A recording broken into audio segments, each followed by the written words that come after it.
बातमी अमरावतीमधून।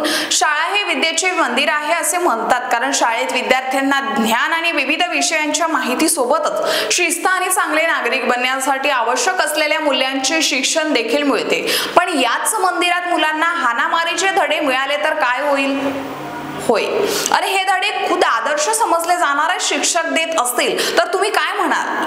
अशीच एक घटना अमरावती जिल्ह्यातील नया अकोला येथील जिल्हा परिषद माध्यमिक शाळेमध्ये घडली आहे। या शाळेतील स्टाफ रूम मध्ये प्रभारी मुख्याध्यापिका आणि शिक्षकेमध्ये चांगलीच हाणामारी झाल्याचंही पाहायला मिळते आहे। या प्रकरणी एका शिक्षकांनी एकमेकींच्या विरोधात तक्रार दाखल केल्यानंतर वलगाव पोलिसांनी अदखलपात्र गुन्ह्याची नोंद करताना समज देऊन न्यायालयामध्ये दाद मागण्यास सांगितले।